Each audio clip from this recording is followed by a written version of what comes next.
Kiai, kuburan karamah ada apa enggak dalam manhaj salaf? Kuburan keramat itu artinya kuburan orang-orang mulia seperti para wali dan orang-orang soleh, di mana kalau kita berdoa di situ cepat terkabul. Menurut manhaj salaf, ulama salaf itu ada. Ini misalnya ada kitab berjudul Al-Ahad wal Mathani, karangan ulama salaf Al-Imam Al-Hafidh Ibnu Abi Asim, wafat tahun 287 Hijriah, jadi masa salaf. Di kitab ini halaman 163 ketika menulis biografi sahabat Thalhah bin Ubaidillah radhiyallahu an, beliau mengatakan, aku melihat banyak ulama dan orang-orang yang utama apabila mereka ada hajat atau persoalan mendatangi makamnya Thalhah bin Ubaidillah, mengucapkan salam lalu berdoa di depannya, dan ia selalu tahu kalau doanya dikabulkan oleh Allah. Jadi kuburan keramat menurut manhaj salaf itu ada.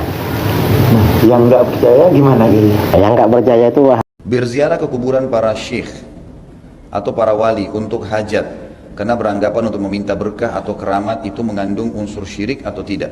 Tentu saja mengandung unsur syirik. Kuburan siapapun saudaraku, siapapun, kuburan Nabi SAW, kuburan para sahabat, dan datang setelahnya level-level para kiai dan guru-guru kita, semuanya kita dianjurkan oleh baginda Nabi SAW untuk memberikan salam dan mendoakan semuanya. Tapi tidak ada dalil dalam Al-Quran dan Sunnah yang menjelaskan kita disuruh minta-minta di situ. Sudah saya jelaskan tadi pada pertemuan kita. Jadi jalankan sunnah Nabi, maka akan lebih sesuai dengan apa yang diinginkan dalam syariat kita. Baca doa, doain orang tua kita kalau datang, ya Allah ampuni ibu saya, ya Allah berkahi ayah saya, ya Allah ganti kuburannya dari lubang neraka menjadi taman dari taman surga, ya Allah kalau masih ada dosanya, ya ampunilah, pertemukanlah hambamu ini dengan orang tua ini di surga Firdaus, apa saja. Kita berdoa yang baik-baik, gitu kan, semuanya baik-baik. Doakan kiai kita, guru kita, doakan kebaikan-kebaikan buat mereka. Itu benar, lakukan itu. Itu sudah dengan sunnah Nabi SAW. Tapi kalau kita minta-minta di situ, saya sudah jelaskan tadi, tidak pernah sahabat ridwanullah alaihim minta-minta di kuburan Nabi SAW. Begitu pula di kuburan Abu Bakar setelah meninggal, begitu pula di kuburan para syuhada Badar, para syuhada Uhud. Belum pernah ada satu riwayat pun mereka datang minta-minta di situ. Padahal itu syuhada, orang yang mati di medan perang, gitu kan. Tapi ini semua memang tidak dicontohkan oleh Nabi SAW. Maka cukupkan dengan perintah beliau, saudaraku. Kalau anda menghormati baginda Nabi SAW, maka murnikan ajarannya. Kalau ziarah kubur, tanya Nabi ziarah kubur bagaimana? Ikutin seperti itu, jangan tambah, jangan kurangin, gitu kan? Nabi nggak pernah siram kuburan, nggak pernah bawa kembang, tidak pernah membangun bangunan di atas kuburan. Bahkan Nabi mengatakan kepada Ali radhiyallahu anhu dalam hadis sahih, wahai Ali, saya wasiatkan, jangan kau tinggalkan satupun patung di Jazirah Arab, dan tidak kau temukan kuburan kecuali kau samaratakan dengan tanah. Anjurannya, Nabi SAW juga melarang membangun bangunan.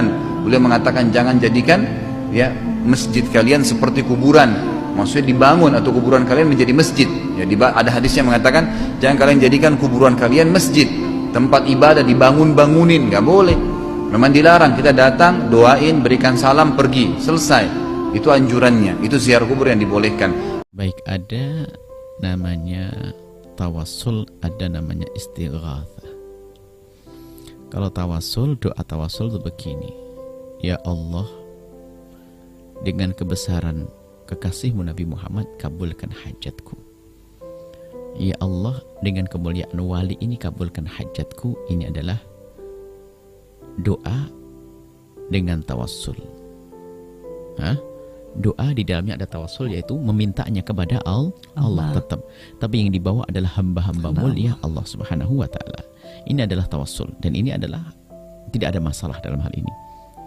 Kalau ada yang orang bermasalahkan, dia tidak bisa membedakan antara doa dengan tawassul bidu'a. Doa bitawassul dengan tawassul bidu'a ada perbedaan. Ini sudah kita pernah bahas. Jadi kalau tawassul dengan doa, ini Anda datang kepada seorang kiai, seorang habib, lalu Anda minta, Bib, kiai, tolong doakan saya.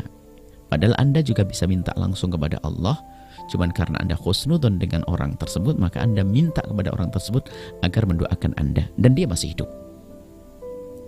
Baik, adapun doa bitawassul adalah di dalam doa Anda ada tawassulnya, yaitu Anda memohon kepada Allah, Allahumma inni atawassala ilaika binabiyyika nabiyyi rahmah, yang diajarkan Nabi, ya Allah inni atawajjahu ilaika, ya Allah inni atawajjahu ilaika, ya Allah aku menghadap kepadamu.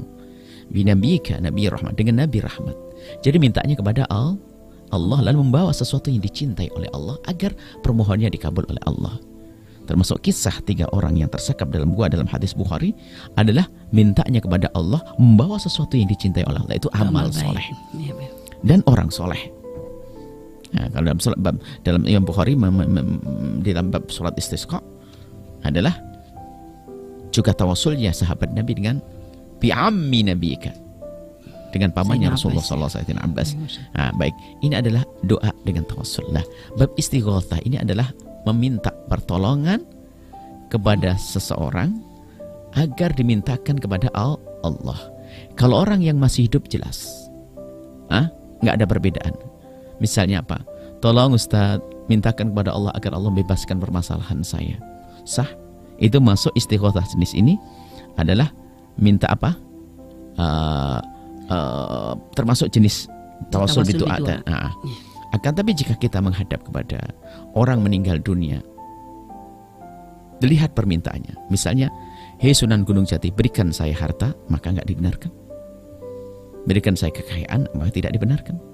Ya Rasulullah, berikan kepada saya kekayaan, nggak dibenarkan. Bahkan bisa itu masuk wilayah menyetukan mintanya kepada orang meninggal dunia. Tapi kalau bunyinya, ya Rasulullah, kami punya masalah besar, mohonkan kepada Allah agar Allah menyelesaikan permasalahan saya. Siapa yang menyelesaikan masalah? Allah. Wahai para wali kekasih Allah, wahai para wali kekasih Allah, engkau dekat kepada Allah, maka mohonkan kepada Allah agar Allah menyelesaikan permasalahan saya. Ini jenis istighatsah yang orang sebagian mengatakan tidak diperkenankan karena kita menghindari langsung meminta kepada orang meninggal, biarpun pada akhirnya kepada Allah. Tapi hal ini ada contoh, hanya contoh. Jadi ini bisa masuk wilayah yang memang ini khilaf dalam hal ini, tapi jangan tergopoh-gopoh mengatakan hal seperti ini syirik. Karena adalah kisah, ada satu orang datang kepada Nabi dan dikubur Nabi mengatakan, ya Rasulullah, istasqi li ummatika. Imam Ibnu Katsir di dalam Bidayah Nihayahnya di tahun ke-17 mengisahkan tentang bagaimana orang datang ke kubur Nabi, lalu dia mengatakan, ya Rasulullah, Rasulullah sudah wafat, istasqi li ummatika fa innahum halaku. Ya Rasulullah, mintakan kepada Allah. Mintanya kepada siapa? Allah, bukan minta ke Rasulullah orang ini. Ya Rasul, istasqi, mintalah kepada Allah ya Rasulullah agar menurunkan hujan.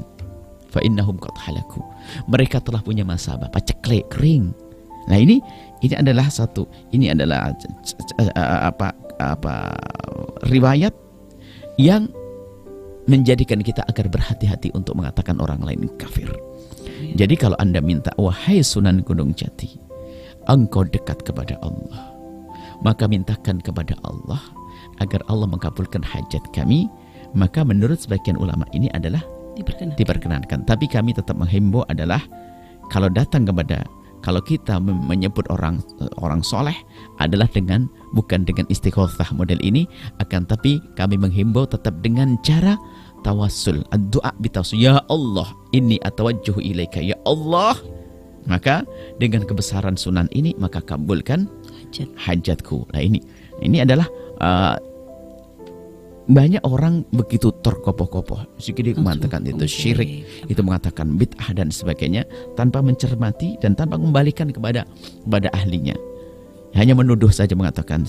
Sehingga ada orang, jangankan istighatsah ini, yang tawasul saja ada yang langsung mengatakan tawasul syirik. Bagaimana tawasul syirik? Nggak ada contohnya kok. Kemudian istighatsah sendiri bagaimana syirik? Nggak ada contohnya. Cuma masalah lebih utama bagaimana? Ada doa-doa yang diajarkan Nabi SAW, mintalah seperti yang diajarkan Nabi SAW. Adapun masalah kita minta kepada Nabi agar memohonkan kepada Allah, maka juga ada dalam riwayat. Ibnu Katsir sendiri meriwayatkan dan tidak sekali disebutkan. Kalau memang itu sebuah riwayat yang batil, bahkan Sayyidina Ibnu Katsir waktu menafsirkan satu firman Allah Subhanahu wa taala tentang pengampunan Allah Subhanahu wa taala melalui Nabi sallallahu alaihi wasallam, orang datang ke kubur Nabi sallallahu alaihi wasallam. Datang ke kubur Nabi dan mengatakan semacam itu. Ini adalah bab istighatsah. Yang enggak dibenarkan adalah Wahai gunung jati, berikan kepadaku